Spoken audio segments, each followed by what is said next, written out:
I have a healthy obsession with the manga and anime fantasy series Dungeon Meshi, otherwise known as Delicious in Dungeon, by the amazing Ryoko Kui.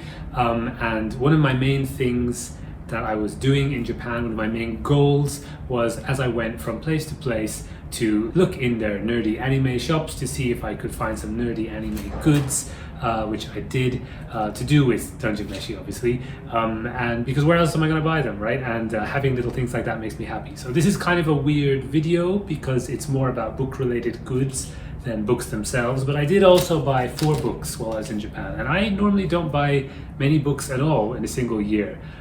So like usually I think I buy about 4 or 5 books a year. So I've already like used up my book quota of the year.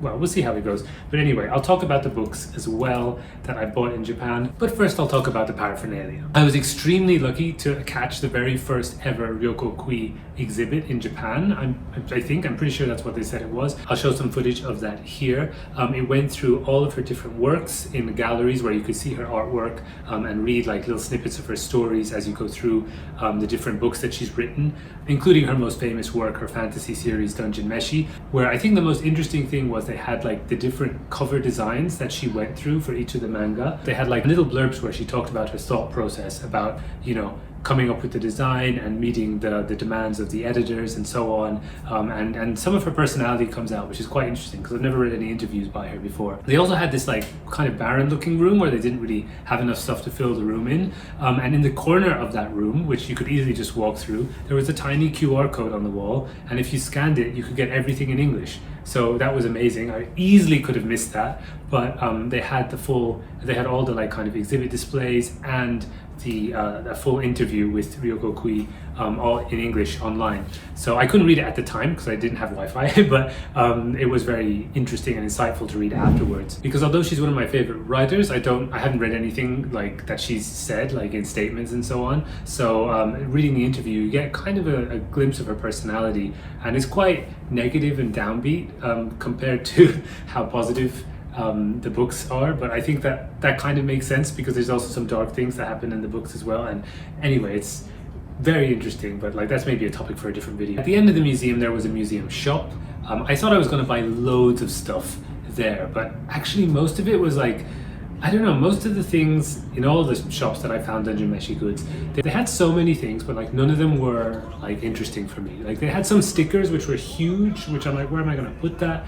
They had spatulas, you know what I mean? They had jigsaw puzzles. Some people are already into jigsaw puzzles, to be fair, but I'm not one of them. They had food, they had like biscuits and things like that, which for me is just like, I'm going to eat it and then it's gone. So I don't know, it's not really my cup of tea. Probably be nice with a cup of tea, but too transient for my tastes. They had loads of these like badges and acrylic stands of the characters and so on, and like I don't know, they even had like a salt shaker which had the dwarf Senshi on it, like kind of like doing a thumbs up or whatever, and it would be nice if, I guess you could always replace the salt and you'd always have that memento, but I just don't want to see my favorite characters every single day. Like when I use salt, I don't want to see their faces every day. That would probably like kill their status as favorite characters very, very quickly. So yeah, I prefer things like what I actually did buy. There were these little stickers of the character Thistle, which are nice. I wish they had them for more characters because Thistle is just not the most interesting character in the thing. I have no idea why they had these perfectly sized stickers just for her instead of any of the main characters,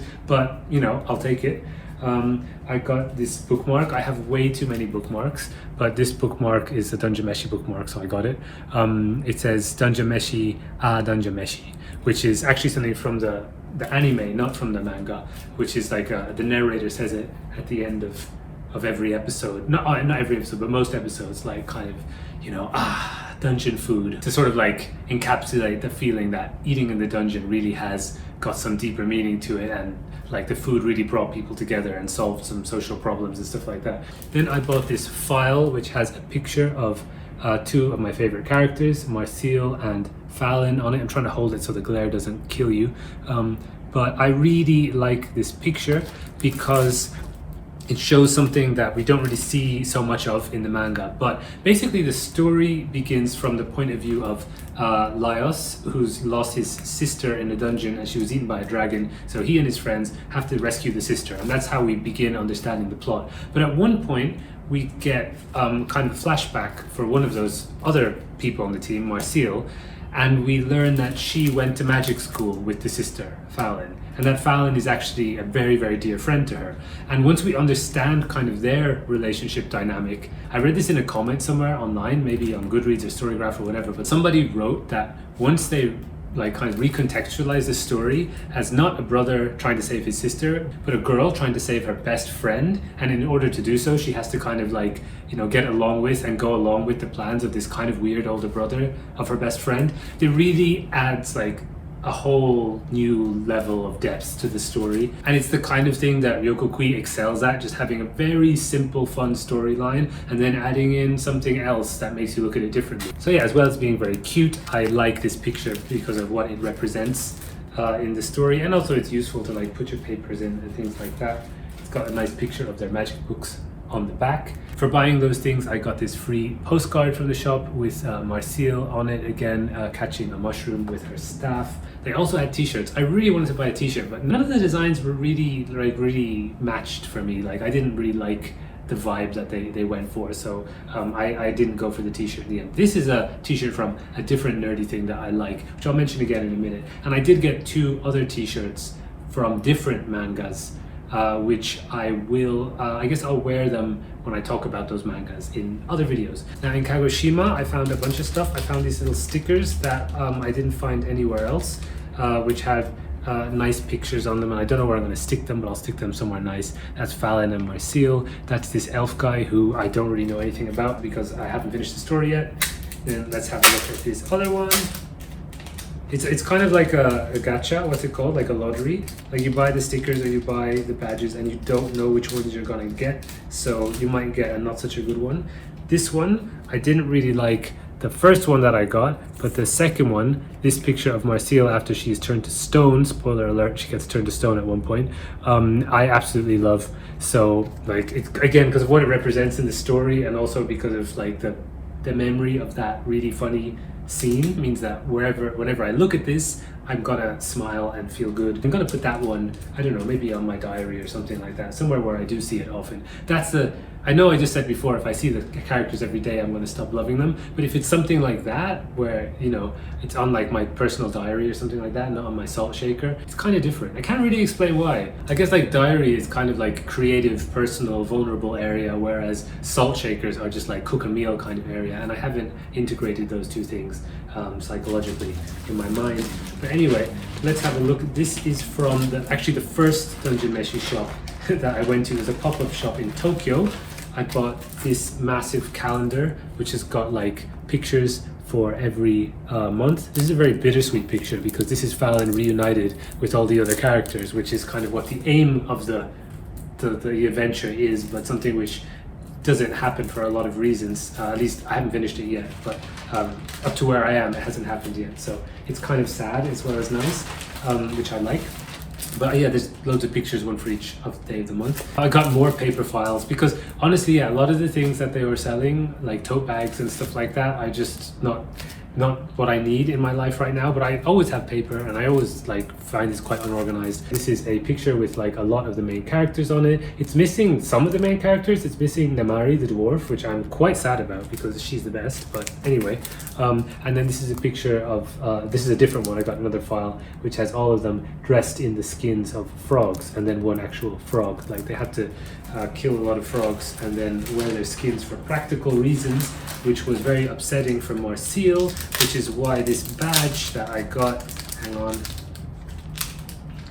this badge that I got also has Marcille in the frog suit looking very unhappy about it. I don't know where I'm going to put that, maybe on a hat or something. I feel like that'll go on a hat.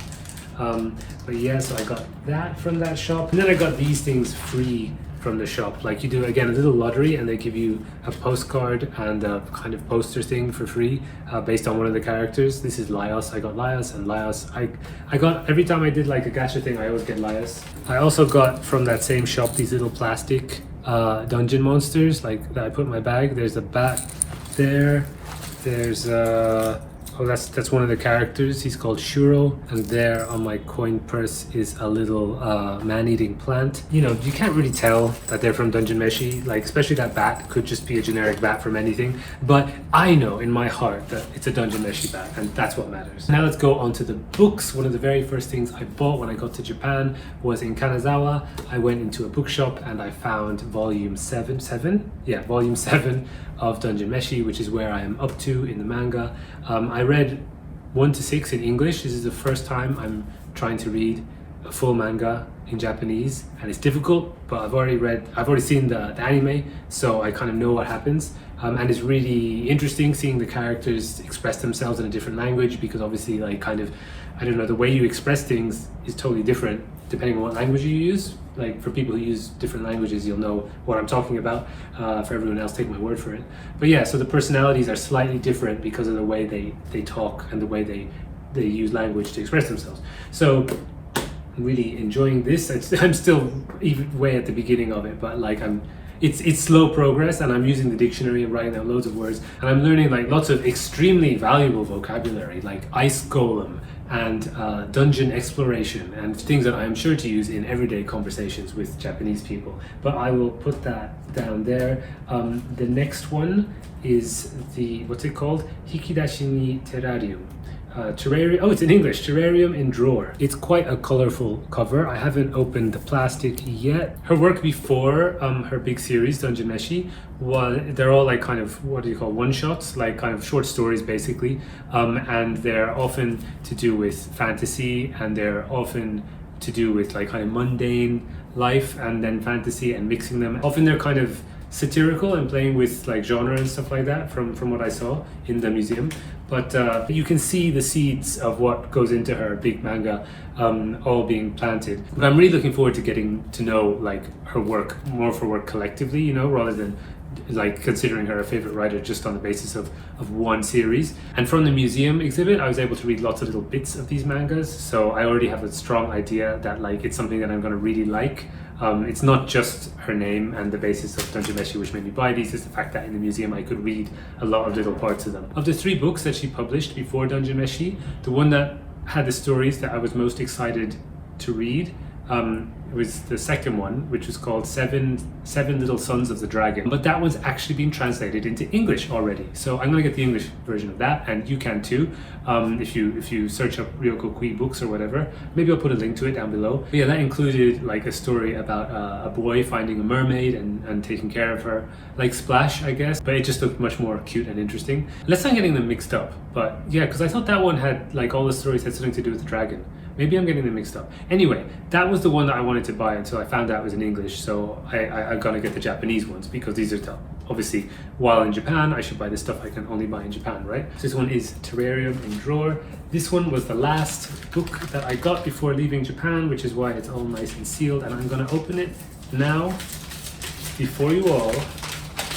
It is the first book that she ever wrote. What's it called again? My School on Top of the Mountain, I think. No, the Dragon School on Top of the Mountain. She's really into dragons, it seems. Whereas I think in the interview, you know, like the interviewer says, "Why are you so into dragons?" And Kui's answer is like, "I'm not that into dragons," which is pretty awkward. But no, I think she says something like, "I'm into dragons. I'm not into dragons, but I'm into like writing about worlds where dragons exist."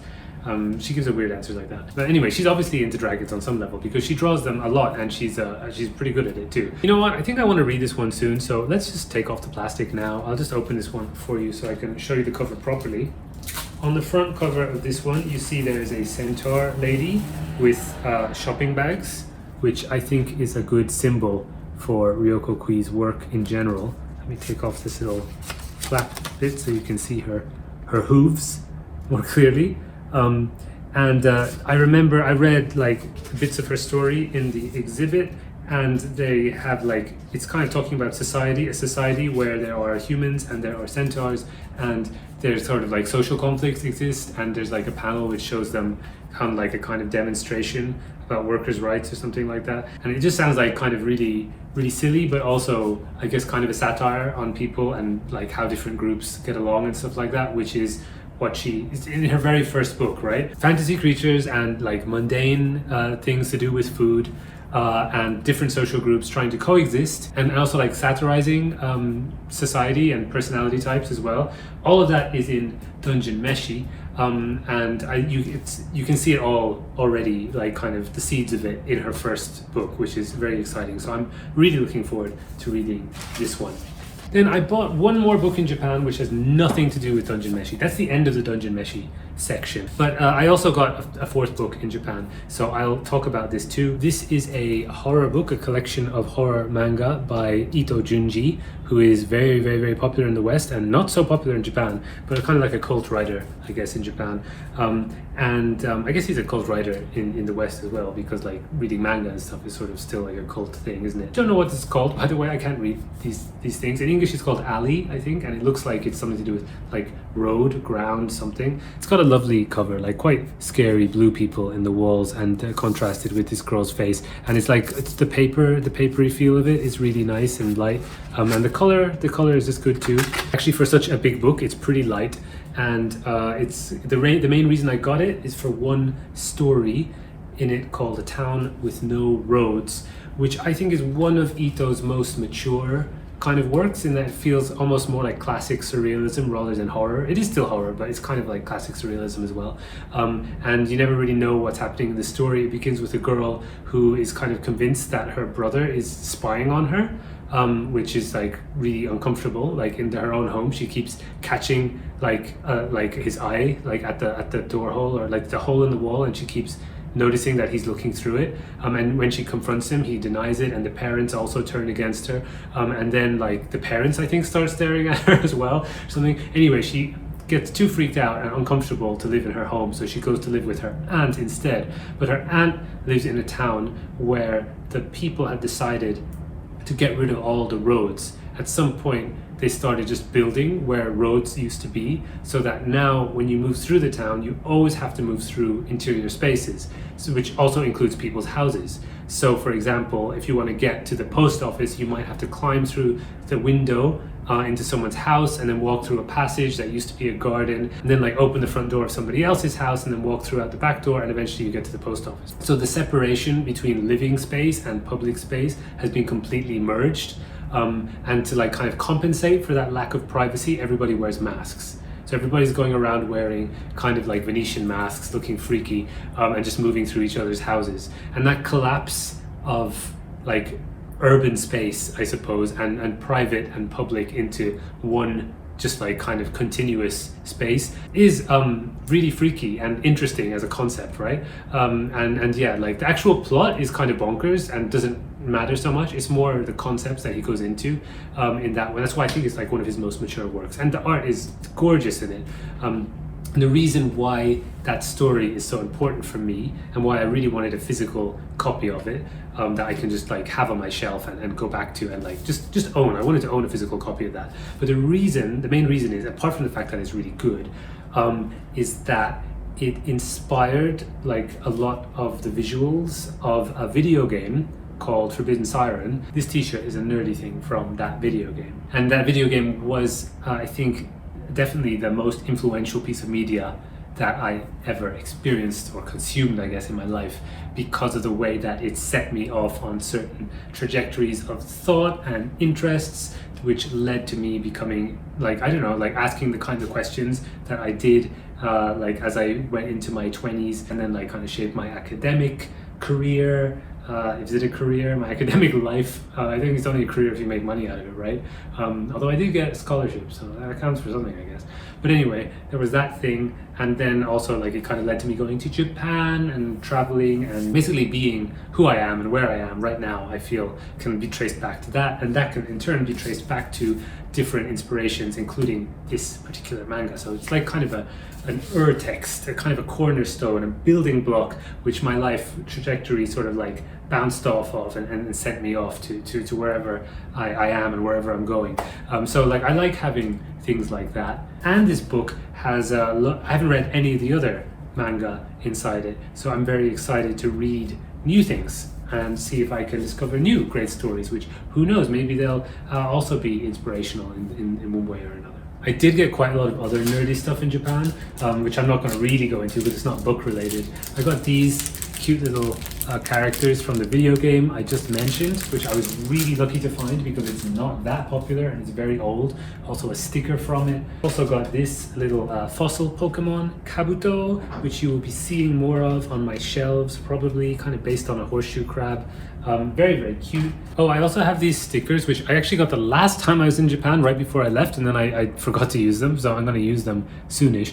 But they are classical Japanese writers. My favorite, Akutagawa, my maybe least favorite, Dazai Osamu, who wrote No Longer Human, and Natsume Soseki, who I'm really excited to start reading more of. I want to start like his novels this year. Hopefully, I've only read some of his early short stories before, but I talked about him in previous videos, and I'm a fan.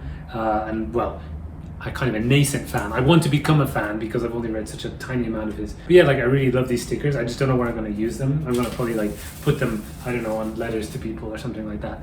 But that's everything, I think. Thank you very much for indulging me this gross display of material wealth. I hope that if you have absolutely no interest in Ryoko Kui or Japanese popular culture and you somehow watched this whole video, then at least something was entertaining about it. Let me know down in the comments if you think I went overboard or if you think I should have bought even more because I love this series so much, so I want to surround myself with it. But like I said, not surround myself too much with it because then that might kill it for me. You know what I mean? There's that balance. I don't know. Does anyone know what I'm talking about with that? Like kind of when you're a big fan of something and you want to like consume everything, but you don't want to burn out from it at the same time. Let me know if you have similar struggles down in the comments. And I'll catch you in the next video. Bye bye.